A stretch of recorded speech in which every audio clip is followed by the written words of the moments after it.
आणि यानंतर आता एक ब्रेकिंग बातमी येते। बातमी आहे अपघातासंदर्भातली, ती म्हणजे धुळे तालुक्यातल्या तरवाडे गावाजवळ एसटी बस पलटून झालेल्या अपघातात 15 जण जखमी झालेले आहेत। यामध्ये 8 महिला, 5 पुरुष आणि 2 लहान मुलांचा समावेश आहे। चाळीसगाव ते अक्कलकुवा या बसवरील बस चालकाचं नियंत्रण सुटल्यामुळे हा अपघात झाल्याची प्राथमिक माहिती समोर आली आहे। सुदैवानं या अपघातात कोणतीही जीवितहानी झालेली नाही, तर जखमींना हिरे वैद्यकीय महाविद्यालयाच्या रुग्णालयात उपचारासाठी दाखल करण्यात आले आणि सगळ्या जखमींची प्रकृती स्थिर असल्याची माहिती मिळालेली असून या प्रकरणी धुळे तालुका पोलीस ठाण्यात अपघाताची नोंद करण्यात आली आहे आणि पोलिसांचा अधिक तपास सुरू आहे।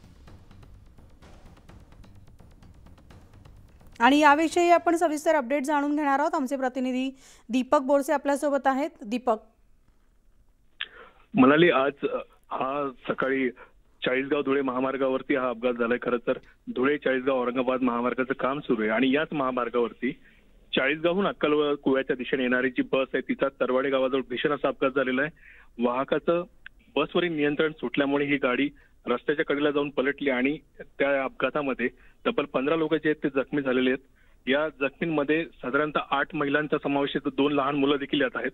महत्वाचं म्हणजे ही सकाळची बस होती आणि या बसमध्ये पहाटे चाळीसगाव तसेच तरवाडे गावावरून धुळे शहरामध्ये शाळा तसेच महाविद्यालयामध्ये येणाऱ्या विद्यार्थ्यांचा देखील समावेश होता। 15 लोक यामध्ये जखमी झाले। या सर्व लोकांना धुळ्यातल्या भाऊसाहेब हिरे वैद्यकीय महाविद्यालयात उपचारासाठी दाखल करण्यात आलेले। आता जी काय माहिती आली आहे 3 ते 4 जण जे आहेत त्यांची प्रकृती थोडी चिंताजनक आहे, त्यांच्यावरती खासगी रुग्णालयात आता उपचार सुरू आहेत। एकंदरीत अपघात प्रथमदर्शनी बस चालक जो आहे त्याचं नियंत्रण सुटल्यामुळे बस खाली जाऊन पलटली आणि त्यामुळे हा सगळा भीषण अपघात झाला। सुदैवाने एक चांगलं आहे की याच्यामध्ये कुठल्याही प्रवाशाचा जीव मात्र गेलेला नाहीये। जखमी झालेले आहेत, त्यांच्यावर उपचार सुरू आहेत आणि या सगळ्या प्रकरणाचा आता पोलीस तपास करतात। धन्यवाद दीपक या सविस्तर माहितीसाठी। आणि आता बातमी